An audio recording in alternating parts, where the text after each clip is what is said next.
कहानी की शुरुआत आसमान से हजारों किलोमीटर ऊपर बसी एक रहस्यमयी दुनिया से हुई, जहां पहुंचना ही मौत को दावत देने जैसा था। फिर भी कुछ सैनिक अपनी जान दांव पर लगाकर वहां तक जा पहुंचे, लेकिन अगले ही पल उनका सामना उस दुनिया के सबसे खतरनाक और विशाल राक्षस से हो गया। जैक ने उसकी आहट महसूस की और तुरंत पानी में सिर डुबोकर छिप गया। तभी उसके सामने एक विशालकाय पैर दिखाई दिया, जिससे पास खड़ी भेड़ें डरकर भागने लगी। तभी राक्षस ने एक भेड़ को पकड़कर कच्चा ही निगल लिया। ये खौफनाक नजारा देखकर जैक बुरी तरह घबरा गया। उधर पेड़ के पीछे छिपा एक सैनिक पीछे मुड़कर राक्षस को देखने लगा, लेकिन तभी राक्षस ने नाक सिकोड़कर उसकी गंध पहचान ली। डर के मारे सैनिक फिर से पेड़ के पीछे छुप गया, पर राक्षस बड़े बड़े कदमों से उसकी ओर बढ़ने लगा। सांस रोके खड़ा सैनिक अब खुद को नहीं रोक पाया और अचानक भागने लगा, लेकिन अब बहुत देर हो चुकी थी। वो राक्षस की नजर में आ चुका था। उसने बिना वक्त गवाए पूरा पेड़ जड़ से उखाड़कर फेंक दिया। सैनिक जान बचाकर भागने लगा, पर उसकी छोटी टांगें उस राक्षस की लंबी टांगों के सामने टिक नहीं पाई। राक्षस ने तेजी से कदम बढ़ाए और एक ही बार में उसे बेहोश कर दिया। पहली बार इंसान को देखकर वह उसके पास झुका और गौर से देखने लगा। जैसे ही वह उसे उठाकर ले जाने वाला था, उसी वक्त कप्तान तलवार लेकर उसकी ओर दौड़ पड़ा और पूरी ताकत से तलवार राक्षस की एड़ी में घोंप दी। दर्द से तिल मिलाकर राक्षस पीछे मुड़ा, लेकिन अगले ही पल उसने हल्का सा पैर मारकर कप्तान को दूर फेंक दिया। फिर उसने अपने पैर में फंसी तलवार निकाली और दोनों सैनिकों को उठाकर खाने के लिए ले गया। दूर खड़ा जैक ये सब देख रहा था। उसी पल उसे एहसास हुआ कि वह यहाँ आकर कितनी बड़ी गलती कर चुका है। दरअसल कुछ समय पहले जैक को एक पादरी की मदद से कई जादुई बीज मिले थे, लेकिन जैसे ही उसकी गर्लफ्रेंड जो एक राजकुमारी थी जब जैक से मिलने आई, तभी उन बीजों में से एक बीज पानी के संपर्क में आते ही तेजी से बढ़ने लगा, जिससे अचानक पूरा लकड़ी का घर जोर जोर से हिलने लगा और नीचे से अजीब डरावनी आवाजें आने लगी। दोनों डर के मारे वहां से हिल भी नहीं सके और तभी अचानक जमीन फट गई और एक विशाल बेल घर को चीरते हुए आसमान की ओर बढ़ गई। ये देखकर राजकुमारी तुरंत भागने की कोशिश करने लगी, लेकिन तभी एक मेज उसके ऊपर गिर गई। जैक उसे बचाने के लिए आगे बढ़ा, लेकिन तभी बेलों ने उसे उछालकर घर से बाहर फेंक दिया। उसी पल एक लकड़ी का दरवाजा अचानक खुल गया और राजकुमारी को एक रास्ता दिखाई दिया, लेकिन जैसे ही वह बाहर भागने लगी, उसी समय बेल ने अचानक दरवाजा बंद कर दिया। राजकुमारी दरवाजा खोलने की कोशिश करने लगी, लेकिन दरवाजा जरा भी नहीं हिला। यह देखकर जैक ने बेलों को काटने के लिए तुरंत एक कुल्हाड़ी उठा ली, लेकिन तभी अचानक पूरा घर जड़ों समेत उखड़कर आसमान की तरफ बढ़ने लगा। ठीक आखिरी पल में जैक ने छलांग लगाकर किनारे को पकड़ लिया, लेकिन बेलें इतनी तेजी से बढ़ रही थी कि कुछ ही सेकंड में घर हजारों मीटर ऊपर पहुंच गया। जैक पूरी ताकत से कुल्हाड़ी चलाकर बेल को काटने लगा। जैसे ही बेल टूटी, राजकुमारी ने तुरंत दरवाजा खोल दिया, लेकिन अगले ही पल उसके पैरों के नीचे की लकड़ी टूट गई और हाथ पकड़ने के बावजूद वह 10,000 मीटर की ऊंचाई से नीचे गिरने लगा। जैक जादुई बैलों से फिसलते हुए जमीन की ओर बढ़ने लगा, लेकिन रास्ते में बेलों ने उसकी स्पीड को थोड़ा कम कर दिया और आखिरकार वह जमीन पर गिरकर बेहोश हो गया। लेकिन राजकुमारी की किस्मत इतनी अच्छी नहीं थी, क्योंकि बेल उसे अपने साथ आसमान के दूसरी तरफ ले गई। अगली सुबह जैक घबराकर जागा और देखा कि सामने राजा खड़ा था, जो राजकुमारी को ढूंढ रहा था। यह देखकर जैक के होश उड़ गए और मजबूरी में उसने पूरी बात राजा को बता दी। जब जैक ने आसमान की ओर इशारा किया, तभी सबने देखा कि एक विशाल बेल सीधी आसमान को चीरती हुई ऊपर जा रही थी। जैसे ही राजा को सच्चाई का पता चला, उसने बिना एक पल गवाए सैनिकों की एक टुकड़ी जैक के साथ राजकुमारी को बचाने के लिए भेज दी। जल्द ही सब लोग उस बेल के सहारे ऊपर चढ़ते हुए बादलों के पार पहुंच गए। फिर कप्तान ने आगे बढ़कर एक तरफ से दूसरी तरफ स्लाइड करना शुरू किया, क्योंकि राजकुमारी तक पहुंचने का यही एक रास्ता था। मजबूरी में जैक ने अपनी बेल्ट उतारकर खुद को तैयार कर लिया, लेकिन जैसे ही वो आगे बढ़ने की सोच ही रहा था, तभी पास खड़े घुंघराले बालों वाले आदमी ने उसे जोर से लात मारकर आगे धकेल दिया। इतनी ऊंचाई देखते ही जैक की हालत खराब हो गई और बीच रास्ते में स्लाइड करते वक्त उसके हाथ अचानक छूट गए और वो सीधे नीचे जा गिरा। लेकिन किस्मत से बीच रास्ते में बेलों ने उसे थाम लिया। होश में आते ही वह बिना रुके फिर से ऊपर चढ़ने लगा। ऊंचाई पर पहुंचते ही मौसम पूरी तरह बिगड़ गया। चारों तरफ तेज तूफान और कड़कती बिजली थी। तभी अचानक एक झटकेदार बिजली सीधे एक सैनिक पर गिर गई, जिससे वह फिसल गया और बाकी सैनिक उससे टकराकर नीचे गिरने लगे। लेकिन आखिरी पल में एक सैनिक ने रस्सी को मजबूती से पकड़ लिया, जिसकी वजह से बाकी लोगों की जान किसी तरह बच गई। लेकिन जो सैनिक नीचे गिरे थे, वे अब हवा में लटके हुए थे। अगर उन्हें तुरंत ऊपर नहीं खींचा गया तो पूरी टीम खतरे में आ सकती है। तभी रेडरिक पास खड़े उसके साथी से बोला कि रस्सी काट दो। उस आदमी को यह आइडिया अच्छा लगा और उसने तुरंत अपने पैर से छुपा हुआ चाकू निकाल लिया। नीचे लटके सैनिक ऐसा न करने के लिए गिड़गिड़ाने लगे, लेकिन उसने बिना दया दिखाए रस्सी काट दी और लटके सैनिक 10,000 फीट की ऊंचाई से नीचे जा गिरे। किसी तरह बाकी बचे सैनिक ऊपर तक पहुंच गए और तब तक सुबह भी हो चुकी थी। जैक ने जैसे ही पीछे मुड़कर देखा, वह पूरी तरह हैरान रह गया, क्योंकि बादलों के ऊपर एक विशाल दुनिया मौजूद थी और यह नजारा देखकर सब लोग उस तरफ बढ़ने लगे। तभी कप्तान को जमीन पर ताजे पैरों के निशान दिखाई दिए, जिससे उसने अंदाजा लगाया कि राजकुमारी नीचे नहीं उतरी बल्कि यहीं कहीं है। और जब सब लोग गुफा से बाहर निकले, तभी सामने का नजारा देखकर कप्तान दंग रह गया, क्योंकि ये दुनिया उम्मीद से कहीं ज्यादा विशाल थी। थी। सभी लोग आगे बढ़ते हुए इलाके की जांच करने लगे। तभी उनकी नजर पेड़ों की टहनियों पर पड़ी। उन्हें वहां राजकुमारी के छोड़े हुए निशान मिले। उसी दौरान जैक को जमीन पर वही किताब भी मिल गई जो उसने राजकुमारी को दी थी। तभी उनकी नजर टूटी हुई टहनियों पर पड़ी और इसी से उन्हें अंदाजा हो गया कि राजकुमारी को कोई खतरनाक जीव उठाकर ले गया है। इसके बाद सभी लोग 2 टीमों में बट गए और अलग अलग दिशा में राजकुमारी को ढूंढने निकल पड़े। रास्ते में जैक और उसके साथी एक नदी के पास पहुंचे जहां उन्हें मोटी ताजी भेड़ों का झुंड दिखाई दिया। कई दिनों से भूखे होने की वजह से उन्होंने एक भेड़ को पकाने का सोचा, लेकिन जैसे ही वे भेड़ पकड़ने की कोशिश करने लगे तभी गलती से पास में लगा हुआ जाल एक्टिव हो गया।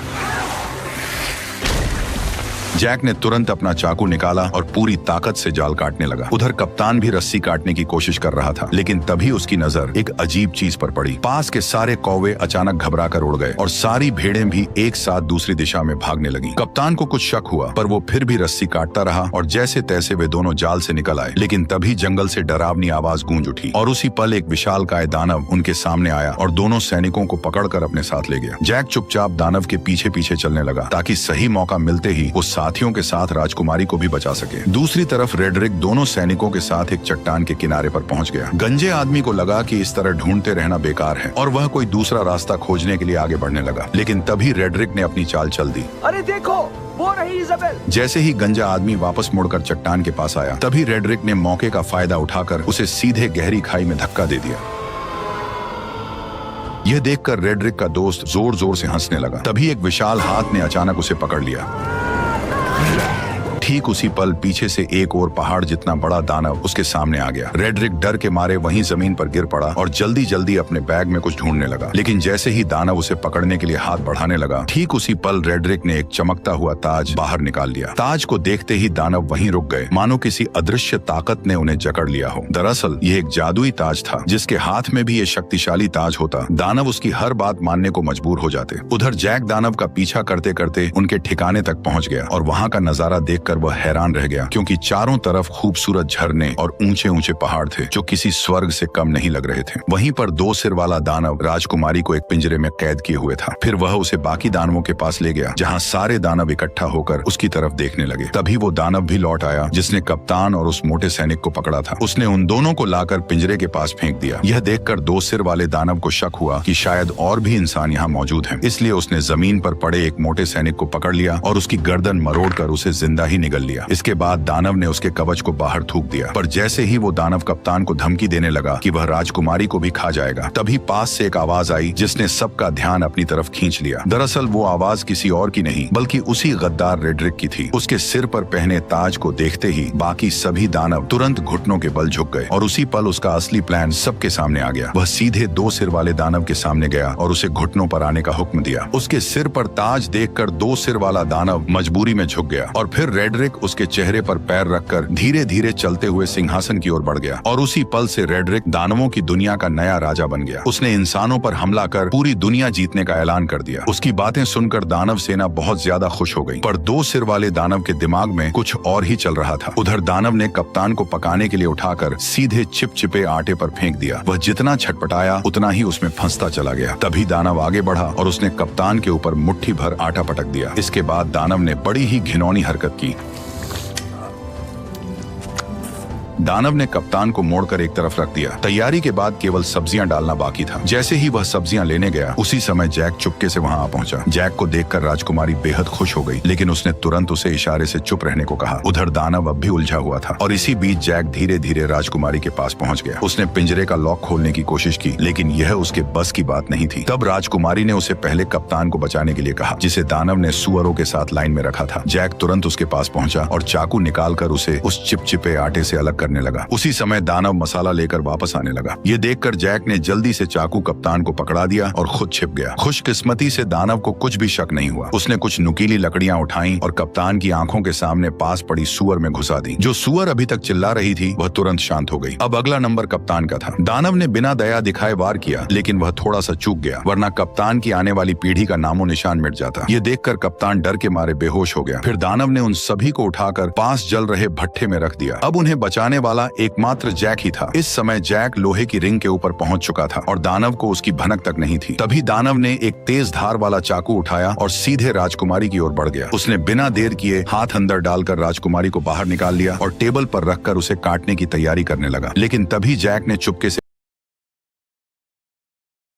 के पास रखा एक भारी चाकू उठा लिया। बेखबर दानव राजकुमारी पर वार करने ही वाला था। तभी जैक ने छुरी सीधी उसकी रीढ़ में घोंप दी। दर्द से दानव जोर जोर से चिल्लाने लगा, लेकिन जैक छुरी को मजबूती से पकड़े रहा। तभी दानव बेकाबू होकर दीवार से जा टकराया और वहीं मारा गया। यह देखकर राजकुमारी और कप्तान दोनों हैरान रह गए। इसके बाद वे तीनों तुरंत उस जादुई बेल के पास पहुंच गए, लेकिन वहां पहले से ही एक दानव पहरा दे रहा था जिसे रेड्रिक ने भेजा था। तभी जैक के दिमाग में एक अजीब आइडिया आया। वो एक मधुमक्खियों का छत्ता लेकर कप्तान के साथ धीरे धीरे उस दानव के पास पहुंच गया। फिर कप्तान ने दानव का हेलमेट उठाया और जैक ने छत्ता उसके अंदर पटक दिया। दानव अभी भी बेफिक्र सो रहा था और उसे जरा भी अंदाजा नहीं था कि उसके साथ क्या होने वाला है। जैसे ही जैक ने छत्ता अंदर रखा, तभी कप्तान ने तुरंत हेलमेट बंद कर दिया और फिर दोनों तेजी से वहां से भागकर पास की चट्टान के पीछे छिप गए और इंतजार करने लगे। कुछ ही देर में दानव मधुमक्खियों के डंक से तड़प कर उठ खड़ा हुआ और दर्द से छटपटाते हुए अपने शरीर को झटकने लगा। लेकिन जितना ज्यादा वह तड़प रहा था, मधुमक्खियां उतनी ही ज्यादा उस पर हमला कर रही थी। घबराकर दानव वहां से भागने लगा, लेकिन फिसल कर पत्थरों से टकरा गया और फिर वह लुढ़कता हुआ चट्टान के किनारे तक पहुंच गया। ऐसा लग रहा था कि अब वह गिरने ही वाला है। तभी अचानक उसने अपना हेलमेट उतार दिया। यह देखकर तीनों एक पल के लिए चौंक गए, लेकिन तभी एक मधुमक्खी सीधे उसकी तरफ उड़ती हुई आई और अगले ही पल उसने दानव को जोर से डंक मार दिया, जिससे वह कंट्रोल खो बैठा और सीधे नीचे जा गिरा। यह देखकर तीनों लोग खुशी से झूम उठे। उन्हें यकीन नहीं हो रहा था कि उन्होंने इतनी आसानी से इतने बड़े दानव को हरा दिया। इसके बाद तीनों ने तुरंत वहां से निकलने का फैसला किया, लेकिन अचानक कप्तान रुक गया। उसने बताया कि उसे रेड्रिक से ताज छीनने के लिए यही रुकना पड़ेगा। इसलिए जैक उसे चाकू थमाकर राजकुमारी के साथ नीचे उतरने लगा। उसी समय दानव बैलों से टकराते हुए आखिरकार नीचे आ गिरा। तेज आवाज सुनकर राजा तुरंत अपने टेंट से बाहर आया और इस खतरनाक दानव को देखकर घबरा गया। अचानक गांव के लोग भी वहां इकट्ठा हो गए। तभी राजा ने ना चाहते हुए प्रजा की भलाई और दानवों को यहाँ आने से रोकने के लिए एक बड़ा फैसला लिया। उसने तुरंत जनरल को बेल काट डालने का आदेश दे दिया। सैनिकों ने विशाल लोहे की कीलें उस बड़ी बेल में ठोक दी, फिर उन पर मजबूत हुक लगा दिए और कुछ बैलों और घोड़ों की मदद से उसे खींचना शुरू कर दिया। धीरे धीरे वह विशाल बेल जड़ों समेत हिलने लगी, लेकिन इससे पास खड़े सैनिक अचानक खतरे में आ गए। तभी अचानक बीच वाली मोटी बेल भी टूटने लगी। ऊपर खड़े सैनिक नीचे गिरने लगे, जिससे चारों तरफ अफरा तफरी मच गई। उधर जैक और राजकुमारी बेल के सहारे नीचे उतर रहे थे, लेकिन जैसे ही उन्होंने नीचे नजर डाली तो वे डर के मारे घबरा गए, क्योंकि बेल बेकाबू हो चुकी थी और किसी भी पल गिर सकती थी। उसी समय जैक ने मौका देखकर राजकुमारी को कसकर पकड़ा और तेजी से एक लटकती डाल को थाम लिया। दोनों हवा में झूलते हुए तेजी से नीचे की ओर बढ़ने लगे। आखिरकार जब वे नीचे गिरे तो घास के ढेर ने उनकी रफ्तार कम कर दी और इस तरह दोनों सही सलामत जमीन पर पहुंच गए। ठीक उसी पल रेड्रिक ने सभी दानवों को इकट्ठा कर इंसानों पर हमला करने की तैयारी की। तभी दो सिर वाले दानव को इंसान का आभास हुआ, जिससे कप्तान छिप गया। तभी रेड्रिक ने आगे बढ़ते हुए बैल उगाने वाले जादुई बीज निकाले, लेकिन तभी अचानक कप्तान उस पर टूट पड़ा, जिससे जादुई बीज चट्टान पर ही छूट गए और रेड्रिक सीधे नीचे गड्ढे में जा गिरा। रेड्रिक डर के मारे दानवों को पुकारने लगा, जबकि कप्तान उसके सामने लड़ने के लिए तैयार खड़ा हो गया। तभी दो सिर वाले दानव ने बाकी दानवों को उसे बाहर निकालने का आदेश दिया। दानव चट्टानों को तोड़ने लगे और नीचे कप्तान और रेड्रिक के बीच लड़ाई शुरू हो गई। रेड्रिक ने अपनी लंबी तलवार के सहारे कप्तान को गिरा दिया और उसका हथियार दूर जा गिरा। इसके बाद उसने मौका पाकर लगातार हमले शुरू कर दिए, लेकिन कप्तान ने किसी तरह उसका वार रोक लिया और दोनों के बीच ताकत की लड़ाई शुरू हो गई। जल्द ही कप्तान कमजोर पड़ने लगा और रेड्रिक ने उसे पानी में डुबो दिया। तभी अचानक उसकी नजर उस चाकू पर पड़ी जो उसकी तरफ बहकर आ रहा था। कप्तान ने सही मौके पर उसे दांतों से पकड़ लिया और तुरंत रेड्रिक के चेहरे पर वार कर दिया। अचानक हुए हमले से रेड्रिक का गुस्सा फूट पड़ा। उसने अपने हथियार के दम पर कप्तान को पीछे धकेल दिया। कप्तान मजबूर होकर पीछे हटता गया और आखिरकार किनारे तक पहुंच गया। तभी रेड्रिक ने उसे एक जोरदार लात मारकर नीचे गिरा दिया, लेकिन कप्तान ने किसी तरह चट्टानों को पकड़ लिया। रेड्रिक तलवार को उसके हाथों में चुभोने लगा ताकि वह खुद नीचे गिर जाए, लेकिन उसने कप्तान की ताकत को कम आंका था। जैसे ही वह फिर से हमला करने लगा, कप्तान ने उसी के हथियार को पकड़कर उसी की टांग में घोंप दिया। दर्द से रेड्रिक जोर जोर से चिल्लाने लगा और इसी मौके का फायदा उठाकर कप्तान ने तलवार रेड्रिक के पेट में घोंप दी। अचानक हुए हमले की वजह से रेड्रिक ने वहीं दम तोड़ दिया। उसके मरते ही ताज की जादुई ताकत भी खत्म हो गई। कप्तान किसी तरह ऊपर चढ़ आया और ताज वापस लेने के लिए आगे बढ़ा, लेकिन तभी ऊपर की गुफा टूट गई और दो सिर वाला दानव उससे पहले ही ताज उठा ले गया। उसने ताज अपनी उंगली में पहन लिया और खुद को नया राजा घोषित कर दिया। ताज पहनते ही उसकी ताकत फिर से लौट आई। यह देखकर बाकी दानवों ने भी अपने घुटने टेक दिए। तभी कप्तान ने देखा कि धरती पर लौटती हुई वह एकमात्र बेल अब कभी भी टूटकर नीचे गिर सकती है। इसलिए उसने बिना देर किए सीधे बेल पर छलांग लगा दी। बेल तेजी से किले की ओर बढ़ने लगी। कप्तान ने सही समय का फायदा उठाया और छलांग लगाकर सीधे पानी में कूद गया। दो सिर वाले दानव ने जब देखा कि इंसानों की दुनिया तक जाने का रास्ता टूट चुका है तो वह गुस्से से गरज उठा। तभी अचानक छोटे सिर ने जमीन पर पड़े उस थैले की ओर इशारा किया जिसमें जादुई बीज भरे हुए थे। दो सिर वाले दानव ने उसे उठाया और अपने हाथ में खोल लिया। उसमें कुल 4 जादुई बीज थे। यह देखकर वह खुशी से झूम उठा। उसने तुरंत एक फूंक मारकर उन बीजों को पानी में फेंक दिया। जैसे ही बीज पानी से टकराए वे तुरंत उगने लगे और अगले ही पल जमीन को चीरती हुई 4 विशाल बेलें बाहर निकल आई। इसके बाद दो सिर वाले दानव ने जोर से आदेश दिया और सभी दानव उस बेल पर चढ़कर इंसानों की दुनिया की ओर बढ़ने लगे। आखिरी पल में दो सिर वाला दानव भी छलांग लगाकर नीचे कूद पड़ा। वो बेलों के जरिए फिसलते हुए जमीन की ओर बढ़ने लगा। उसी समय जैक घोड़े को पानी पिला रहा था। तभी अचानक उसकी नजर आसमान की ओर गई। उसने देखा कि सभी दानव तेजी से नीचे की ओर बढ़ रहे हैं। बिना एक पल गवाए वह घोड़े पर सवार होकर राजा को चेतावनी देने निकल पड़ा। उधर राजा की सेना आराम से किले की ओर बढ़ रही थी। तभी जैक की नजर सेना पर पड़ गई। वो जोर जोर से चिल्लाने लगा कि दानव आ रहे हैं, लेकिन राजा को अब भी कुछ समझ नहीं आया। तभी पीछे के जंगल से अचानक कई दानव निकल आए और जहाँ जहाँ वे जा रहे थे वहाँ सब कुछ तहस नहस कर रहे थे। कोई भी उन्हें रोक नहीं पा रहा था। जल्द ही दानव सेना पास आ गई और उन्होंने एक सैनिक को पकड़कर जिंदा निगल लिया। घोड़े पर सवार लोग भी उनकी रफ्तार से नहीं बच पाए। इस वक्त इंसान उनके सामने बिल्कुल बेबस थे। तभी एक गोल चेहरे वाले दानव ने पास की पवन चक्की का पंखा तोड़कर राजकुमारी की तरफ फेंक दिया, जो जमीन पर गिरते ही सब कुछ चकनाचूर कर गया और राजा का ताज भी गिर पड़ा। उधर किले पर तैनात सैनिकों ने राजा की सेना को आते देखा और उन्होंने तुरंत अंदर युद्ध की तैयारी की खबर भेज दी। कप्तान ने तुरंत सभी सैनिकों की मदद से खाई में तेल डलवा दिया ताकि दुश्मनों को रोका जा सके। जैसे ही राजा की सेना किले के पास पहुंची, उसने तीर चलाने का आदेश दे दिया और देखते ही देखते सैकड़ों जलते हुए तीर दुश्मनों की ओर छोड़ दिए गए। जैसे ही ये तीर तेल से टकराए, चारों तरफ आग भड़क उठी और इसी बीच राजा की सेना सुरक्षित किले के अंदर पहुंच गई। राजकुमारी को सही सलामत देखकर कप्तान ने तुरंत किले के दरवाजे बंद करने का आदेश दिया, लेकिन उसी समय जैक अभी भी बाहर था और दानव उसके पीछे पड़े हुए थे। जैसे ही किले का दरवाजा बंद होने लगा, तभी जैक घबरा गया, लेकिन आखिरी पल में वह अपने घोड़े के साथ छलांग लगाकर अंदर घुस आया। हालांकि उसके पीछे पीछे दो सिर वाला दानव भी दरवाजे पर चढ़ आया, लेकिन तभी कप्तान ने उस पर हमला बोल दिया और वह सीधे आग की जलती लपटों में जा गिरा।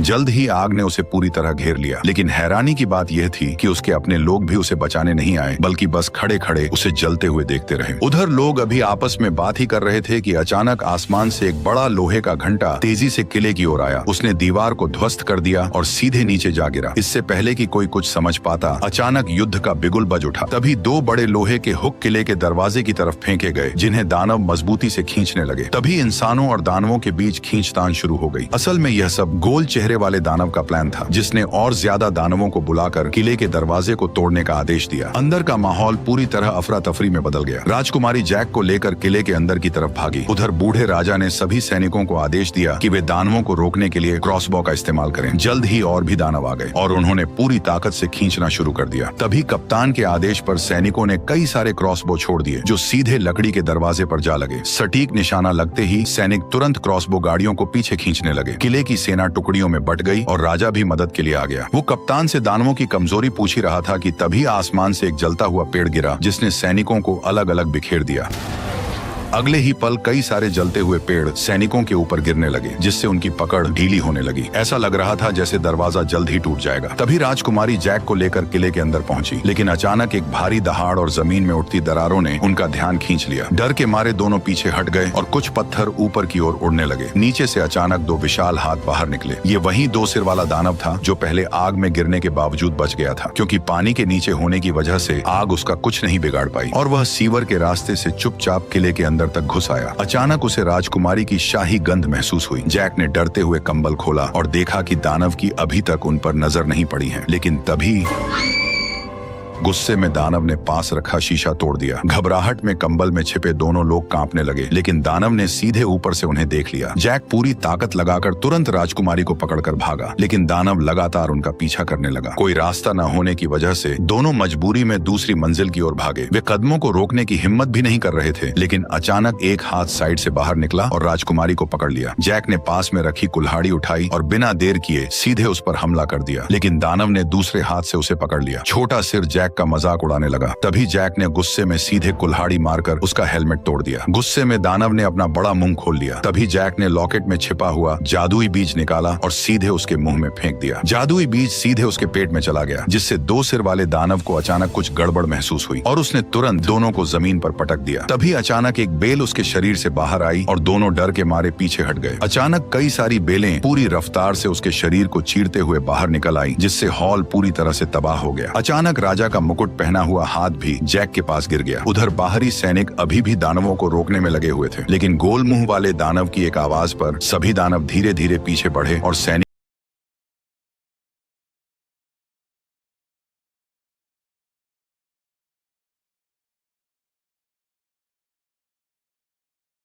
जिससे हॉल पूरी तरह से तबाह हो गया। अचानक राजा का मुकुट पहना हुआ हाथ भी जैक के पास गिर गया। उधर बाहरी सैनिक अभी भी दानवों को रोकने में लगे हुए थे, लेकिन गोल मुंह वाले दानव की एक आवाज पर सभी दानव धीरे धीरे पीछे बढ़े और सैनिकों को एक एक कर गिराते चले गए। किले का दरवाजा धीरे धीरे खुल गया। कप्तान ने तुरंत सैनिकों से लोहे का दरवाजा बंद करने को कहा। ठीक उसी पल गोल मुंह वाला दानव अपने साथियों के साथ धुंध से धीरे धीरे बाहर आया, लेकिन लोहे का दरवाजा उसे ज्यादा देर तक रोक नहीं पाया और उसने एक ही झटके में दरवाजे को तोड़ दिया। तभी वो दानव अपने साथियों के साथ किले के अंदर घुस गया। वहां खड़े टेस्टी सैनिकों को देखकर वे बेहद खुश हुए। दानव हमला करने ही वाले थे कि पीछे से अचानक आवाज आई और सभी दानवों का ध्यान उस आवाज पर चला गया। दानव ने भीड़ में ध्यान से देखा और अचानक उसने अपना हथियार छोड़ दिया। ये देखकर बाकी दानव भी हथियार छोड़कर सभी इंसानों के सामने घुटनों के बल बैठ गए।